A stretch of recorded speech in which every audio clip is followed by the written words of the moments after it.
Time travel, ভবিষ্যতে যাওয়া কি সত্যি সম্ভব? আজ রাত 12টা। আপনি একা রাস্তায় হাঁটছেন, চারপাশে একদম নীরব, হালকা বাতাস বইছে। হঠাৎ সামনে একজন মানুষ এসে দাঁড়ালো। লোকটার চেহারা অদ্ভুত, চোখে ভয়, মুখে ক্লান্তি। সে ধীরে ধীরে বলল, তুমি এখানে কেন? আপনি অবাক হয়ে বললেন, মানে? লোকটা আপনার দিকে তাকিয়ে কাপা গলায় বলল, এই জায়গায় 10 মিনিট পর ভয়ঙ্কর এক দুর্ঘটনা হবে। আপনি ভয় পেলেন, কারণ লোকটা আপনার নাম জানে, আপনার অতীত জানে। আর সবচেয়ে ভয়ঙ্কর বিষয় হলো, লোকটা দেখতে ঠিক আপনার মতো। সে বলল, আমি ভবিষ্যৎ থেকে এসেছি। শুনতে অবাক লাগতেছে, তাই না? টাইম ট্রাভেল মানে সময়ের ভিতরে ভ্রমণ। শুনতে সায়েন্স ফিকশন মনে হলেও পৃথিবীর বড় বড় বিজ্ঞানীরা বিশ্বাস করেন এটা পুরোপুরি অসম্ভব না।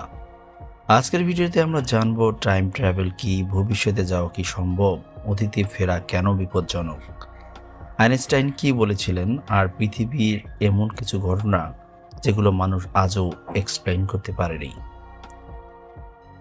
সময়টা আসলে কি একবার ভাবুন তো। সময় কি সত্যি সামনে এগোয়, নাকি অতীত, বর্তমান আর ভবিষ্যৎ সব একসাথে কোথায় এক্সিট করছে? বিজ্ঞানীরা বলেন টাইম শুধু ঘড়ির কাঁটা না, এটা ইউনিভার্সের একটা ডাইমেনশন, মাত্রা। মানে যেমন আপনি সামনে পেছনে যেতে পারেন, তেমন হয়তো সময়েও যাওয়া সম্ভব। আইনস্টাইন আসলে এখানে কি বলেছিলেন? বিশ্ববিখ্যাত বিজ্ঞানী আলবার্ট আইনস্টাইন বলেছিলেন, টাইম রিলেটেড আপেক্ষিক, মানে সবার জন্য সময় একইভাবে চলে না। যদি কেউ লাইট স্পিড, আলোর গতির কাছাকাছি গতিতে চলে, তার জন্য সময় ধীরে যাবে। এটাকে বলে টাইম ডাইলেশন, বা সময় ধীর হওয়া। আসলেই কি ভবিষ্যতে এসব নিয়ে যাওয়া সম্ভব? ভাবুন, আপনি একটা স্পেসশিপে উঠলেন, যেটা আলোর গতির কাছাকাছি চলে। আপনি সেখানে 5 বছর কাটালেন, কিন্তু পৃথিবীতে কেটে গেছে অলরেডি 50 বছর। মানে আপনি ভবিষ্যতে চলে গেছেন। এটা শুধু গল্প না, বিজ্ঞানীরা এটাকে ম্যাথমেটিক্যালি পসিবল বলেছেন। অতীতে যাওয়া কেন ভয়ঙ্কর? এখন আসি সবচেয়ে ডেঞ্জারাস অংশ, পাস্ট ট্রাভেল, অতীতে যাওয়া। কারণ যদি আপনি অতীতে গিয়ে কিছু বদলে দেন, তাহলে ভবিষ্যতে বদলে যাবে। এটাকে বলে গ্র্যান্ডফাদার প্যারাডক্স। ভাবুন, আপনি অতীতে গিয়ে নিজের দাদাকে বাঁচতে না দেন, তাহলে আপনার জন্মই হবে না। কিন্তু যদি আপনার জন্ম না হয়, তাহলে আপনি অতীতে গেলেন কিভাবে? বিজ্ঞানীরা বলছেন মহাবিশ্বে কিছু শর্টকাট থাকতে পারে, যাকে বলে ওয়ার্ম হোল। এটা হলো স্পেস এয়ার টাইমের টানেল, যেখানে ঢুকলে আপনি অন্য সময় বা জায়গায় চলে যেতে পারেন।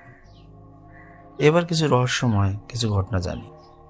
পৃথিবীতে কিছু ঘটনা আছে যেগুলো মানুষ আজও এক্সপ্লেন করতে পারেনি, কিন্তু মানুষ দাবি করেছে তারা ফিউচার দেখেছে বা টাইম স্লিপ এক্সপিরিয়েন্স করেছে। যদিও এর কোনো এক্সট্রেন্স প্রুফ নেই, তবু এই ঘটনার মানুষকে ভাবিয়ে তোলে। এখন ভাবুন তো, যদি টাইম মেশিন তৈরি হয়, তাহলে পৃথিবী সত্যিই টাইম মেশিন তৈরি হয়, তাহলে ভবিষ্যৎ দেখা সম্ভব, ইতিহাস বদলানো সম্ভব, যুদ্ধ থামানো সম্ভব। কিন্তু এটা পৃথিবীর সবচেয়ে ডেঞ্জারাস টেকনোলজিও হতে পারে। পরিশেষে এখন প্রশ্ন হলো, টাইম ট্রাভেল কি সত্যি সম্ভব, নাকি এটা শুধু মানুষের মনের কল্পনা?